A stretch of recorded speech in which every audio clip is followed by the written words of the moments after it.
C'est la sensation de ce début de festival. Sur les marches du Palais, toute l'équipe de 120 battements par minute.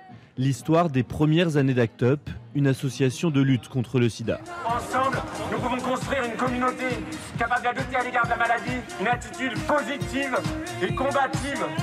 Je risque pas de choper votre connerie de sida, je suis pas pédée. Un film réaliste, poignant, présenté à un jury présidé cette année par Pedro Almodóvar, un réalisateur homosexuel qui a osé briser bien des tabous au cinéma.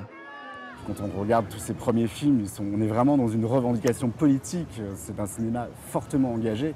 Pedro Almodóvar a marqué fondamentalement le cinéma LGBT de son empreinte. Et puis, il a aussi montré qu'un réalisateur underground de la Movida, sur des sujets très pointus, pouvait devenir un des plus grands réalisateurs au monde. Avec cette affiche, la Queer Palm, décernée chaque année au meilleur film LGBT à Cannes, rend d'ailleurs hommage au réalisateur.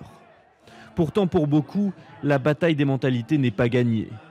Sur le tapis rouge, le jury de la Queer Palm dénonce la répression des homosexuels en Tchétchénie.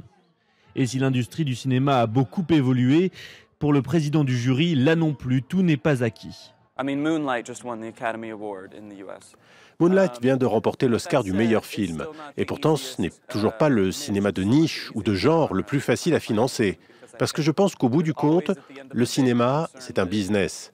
Il y a toujours l'idée que les gens n'iront pas voir des films gays.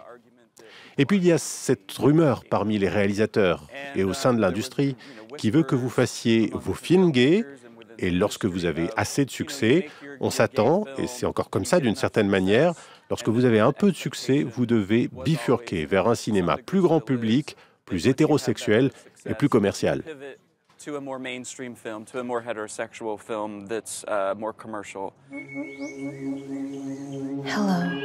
Pour l'instant, Travis Matthews a fait le choix inverse. Son prochain film reste expérimental et politique, ce qui ne l'a pas empêché d'être sélectionné au Festival de Berlin l'hiver dernier.